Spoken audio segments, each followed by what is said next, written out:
হয়তো আপনারা দেখতে পাচ্ছেন যে statement of changes in immigration rules এটা চলে এসেছে 12ই মার্চ 2025-এ। মেইনলি যে ইম্পর্টেন্ট চেঞ্জটা আগামী 9 এপ্রিল তারিখ থেকে হতে যাচ্ছে সেটা হচ্ছে যারা কেয়ার ভিসায় অলরেডি এসছেন এখানে তাদের জন্য একটু সুখবর বলতে পারি। অনুষ্ঠানে পরবর্তী প্রশ্ন নেওয়ার আগে খুব দ্রুত কিছু আপডেটস দিয়ে যদি দেই, এখানে বেশ কিছু নতুন চেঞ্জ আসতে যাচ্ছে আগামী এপ্রিলের 9 তারিখ থেকে শুরু করে। এটা কন্টিনিউয়াসলি বিভিন্ন ধরনের চেঞ্জগুলো আসবে। এই যে সব চেঞ্জ অবশ্য হয়তো বা আমাদের কমিউনিটির বেশিরভাগ মানুষের জন্যই অতটা প্রযোজ্য হবে না, তবুও আমার একটু বলার জন্য যে যেটা আমাদেরকে বেশি এফেক্ট করতে পারে, যেহেতু আমাদের বিশাল সংখ্যক মানুষ এই রুটটাতে এসছে, সেটা হচ্ছে হেলথ অ্যান্ড কেয়ার ওয়ার্কার। আমি কুইকলি একটু শেয়ার করে দেই, স্ক্রিনটা শেয়ার করি। হয়তো আপনারা দেখতে পাচ্ছেন যে statement of changes in immigration rules এটা চলে এসেছে 12ই মার্চ 2025-এ। এখানে প্রচুর কথাবার্তা আছে। আমি এখন অত কথাবার্তা বলতে গেলে হয়তোবা আপনাদেরকে আমার বোঝাতে কষ্ট হয়ে যাবে। কি কি চেঞ্জ আসছে, সেটা চেঞ্জ আগামীতে আসবে এগুলো।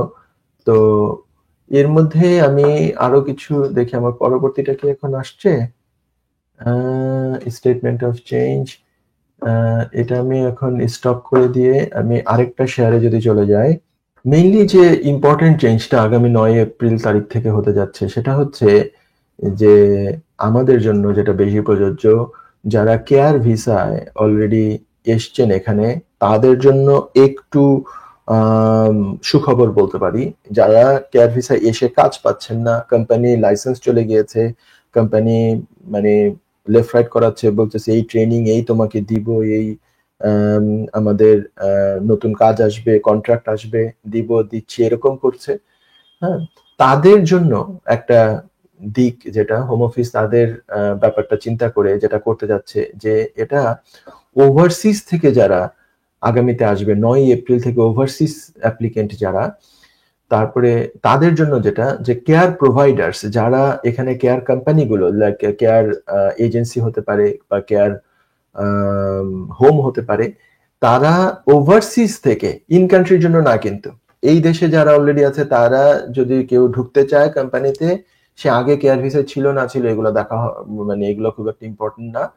এখানে হচ্ছে যে নিউ কেয়ার ওয়ার্কার ওভারসিজ থেকে রিক্রুট করার আগে দে হ্যাভ টু প্রুভ, এটা লাইনটা আমি যদি পড়ি, from 9 April care providers who want to recruit a new worker from overseas will have to first prove that they have attempted to recruit a worker from within England who needs new sponsorship. এখানে কিন্তু within England, আবার UK না, কিন্তু Scotland, আয়ারল্যান্ডের কথা, Northern আয়ারল্যান্ডের কথা বলা হয় না, ওয়েলসের কথা এখানে বলা হয়নি, অনলি উইদিন ইংল্যান্ড। ইংল্যান্ড থেকে মানে হোম অফিস হয়তো বা আইডেন্টিফাই করেছে স্পেশালি ইংল্যান্ডে। আপনারা তো জানেন যে পুরো ইউনাইটেড কিংডম মেজর হচ্ছে 4টা কান্ট্রির মতো, ইংল্যান্ড, স্কটল্যান্ড, ওয়েলস এবং নর্দার্ন আয়ারল্যান্ড। এছাড়া আইল অফ ম্যান আছে, তারপরে এগুলো হচ্ছে ব্রিটিশ ওভারসিজ টেরিটরিজ অনেক আছে, তারপরে হচ্ছে বেইলিগ অ্যান্ড গানজি এগুলো আছে, তো ওইগুলোতে যাচ্ছি না। ইংল্যান্ডের মধ্যে যারা, ইংল্যান্ড নিশ্চয়ই বোঝেন, এই ইংল্যান্ডের মধ্যে থেকে আগে দেখতে হবে যে তাদেরকে রিক্রুট করা যায় না। এখানে বলা হচ্ছে আবার এইভাবে, this ensures that those who came to the UK to pursue a career in adult social care can do so and will help in the reliance of overseas recruitment as we restore order to our immigration system through our plan of change. ভবিষ্যতে যে plan of change নামক একটা জিনিস আসবে, আবার ওদের plan for change এরকম আসবে, চেঞ্জ করার পরিকল্পনা করতেছে। তো আগে এখানে কাউকে দেখতে হবে যে এখান থেকে লোক পায় কিনা, কেয়ারার পায় কিনা। আমার তো মনে হয় এখানে হাজার হাজার কেয়ারার বসে আছে, কেয়ারার পাবে না মানে কেয়ারারের কোনো অভাবই নাই, এরকম কাজ পাচ্ছেন এরকম। কিন্তু এই জিনিসটা হোম অফিস কিভাবে, এই যে they have to will have to first prove, এই প্রুফটা হোম অফিস কি চাচ্ছে এইটা এখনো কিছু বলে নাই। প্রুফের কথা আগামীতে গাইডেন্সের মধ্যে আসবে, যে এই এমপ্লয়ার যে নতুন করে কোন লোককে নিবে ওভারসিজ থেকে নেয়ার আগে ইউকেতে সে সমস্ত ধরনের চেষ্টা করেছে এবং চেষ্টা করে ইউকে থেকে কোনো কেয়ার ওয়ার্কার পায় নাই, তার জন্য উনি ওভারসিজ থেকে নিতে যাচ্ছে, এটা কি প্রুফ দিবে?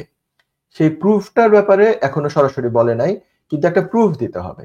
যদি ওভারসিজ থেকে কাউকে নিতে হয় যে আমি ফেইলড হয়েছি বা ব্যর্থ হয়েছি লোকাল মার্কেট থেকে কেয়ারার পেতে, তারপরে গিয়ে এই জন্য না পাওয়ার কারণে আমি এখন বাধ্য হয়ে বিদেশ থেকেই মানে ইউকের বাইরে থেকে আমি কেয়ারার আনতেছি, এই জিনিসটা প্রুফ করতে হবে।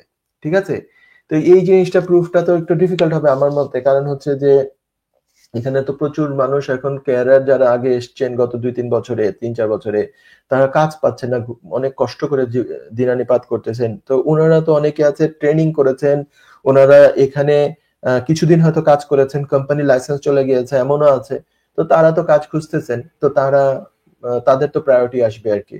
তো এই জাতীয় যারা আপনারা আছেন তারা কিন্তু 9 এপ্রিলের পরে দেখবেন বিভিন্ন ধরনের অপশন আসবে। তার আগে আরো ডিটেল আরো কিছু আসবে, সেটা আমরা ডিউ কোর্সে বলবো আগামী 1-2 সপ্তাহের মধ্যে হয়তো আসবে। তো আমরা যখনই আপনারা চোখ রাখবেন এই বিভিন্ন লিগ্যাল প্রোগ্রামগুলোতে এবং নিজেরাও রিসার্চ করবেন, হয়তো জানতে পারবেন। তো এই একটা সিগনিফিকেন্ট কিন্তু একটা ব্যাপার। তো আমরা দেখবো এই জিনিসটা ঠিক মতো ইমপ্লিমেন্ট হয় কিনা। এটা তো অবশ্যই আমি চাই, মনে প্রাণে চাই, আমরা সকলেই চাই যে অন্তত এখানে যারা এসছেন তারাই যে কষ্ট করে কোনো কাজ পায় না, কত কষ্ট করে চলতে হচ্ছে, কেউ কেউ গোপনে কাজ করেন, কেউ মানে এবং গোপনে কাজ করেন এবং খুবই লো পেইড এর কাজ করেন, খুবই মানে নিম্ন বেতনের কাজ করতে বাধ্য হন এবং তাদেরকে এটা মডার্ন স্লেভারির নামান্তর আর কি। কিন্তু ওইটাও তো ওনারা সিক করতে পারেন না, মডার্ন স্লেভারির ব্যাপারটা, ওইটাও প্রুফ থাকে না অনেক কিছু। It is a difficult life for them, many of them actually. So তারা কিভাবে আবার রিস্টোর হতে পারে, তারা কিভাবে আবার প্রপার স্পন্সরের আন্ডারে কাজ পেতে পারে, সেটা যদি হয় তাহলে it's a very good thing, এটা অ্যাপ্রিসিয়েট করার মতো। বাট এটা সঠিকভাবে ইমপ্লিমেন্ট হতে হবে। অতীতে যে কেয়ার ভিসার এগুলা, তারপরে বিভিন্ন ওয়ার্ক পারমিট, এগুলো কি ঠিক মতো ইমপ্লিমেন্ট হয়েছে? হোম অফিসের পলিসি মানুষ তো অ্যাবিউজ করেছে, এই অ্যাবিউজ যাতে আর না হয় সেটাই হচ্ছে যে আমার ইয়ে। সো দেখতে হবে যে এগুলা কোনো ইয়ে হয় কিনা। এছাড়া আগামীতে ওই যে শর্ট টার্ম স্টুডেন্ট রুট, এটা নিয়েও কিন্তু হোম অফিস কাজ করা শুরু করছে। এটার স্টার্ট হবে আরেকটু পরে, এপ্রিল থেকে সেপ্টেম্বরের মধ্যে কয়েকটা চেঞ্জ আছে। শর্ট টার্ম স্টুডেন্ট রুটও ওরা দেখবে যে এখানে অ্যাবিউজ হচ্ছে কিনা, তো এই অ্যাবিউজ হওয়াটা রোধ করার ওনারা চেষ্টা করবে। এই ধরনের বিভিন্ন রকমের চেঞ্জ আসছে আগামীতে, আরো পার্ট বাই পার্ট আরো ডিটেল আপনাদেরকে বলা হবে ইনশাআল্লাহ। ঠিক আছে? এই হচ্ছে একটা শর্ট একটা আমি পিকচার দিয়ে দিলাম। স্পেশালি কেয়ার ওয়ার্কার, এদের জন্য আমার খুব বেশি আমার সিম্পেথি আছে। আমি অত্যন্ত এখন একটু কম কম হয়তো দেখা যাচ্ছে, কিন্তু একটা পর্যায়ে ছিল প্রতিদিন অনেক কল আসতো, প্রতিদিন অনেকে দেখা করতে আসতেন যে তারা এমপ্লয়ার তাদেরকে কাজ দিচ্ছে না এবং তারা খুবই মানবেতর জীবনযাপন করতেছে। সো এই জিনিসটা অবসান হোক, এটা আমরা চাই। যুক্তরাজ্যের ভিজিটর ভিসা নিয়ে দুশ্চিন্তা? আপনার আত্মীয় বা বন্ধুর ইউকে ভিজিটর ভিসা রিফিউজড হয়েছে? আপনি কি জানেন হোম অফিসের এই সিদ্ধান্তের বিরুদ্ধে জুডিশিয়াল রিভিউ করা যেতে পারে? উইলডেন লিগ্যাল সলিসিটরস নিয়ে এলো ইউকে ভিজিটর ভিসা রিফিউজালের বিরুদ্ধে নো উইন নো ফি বেসিসে জুডিশিয়াল রিভিউ করার ব্যবস্থা। জি, ঠিকই শুনেছেন, নো উইন নো ফি। তার মানে আপনি আমাদের ফি শুধুমাত্র তখনই পে করবেন যখন আমরা আপনার জুডিশিয়াল রিভিউতে সফলতা এনে দিতে পারবো। আমাদের রয়েছে দীর্ঘদিনের অভিজ্ঞতা সম্পন্ন দক্ষ ইমিগ্রেশন সলিসিটার্স, যারা সর্বোচ্চ গুরুত্ব সহকারে আপনার জুডিশিয়াল রিভিউ পরিচালনা করবে। বিস্তারিত তথ্যের জন্য যোগাযোগ করুন 0207 423 9977। Wilden legal solicitors, your trusted law firm.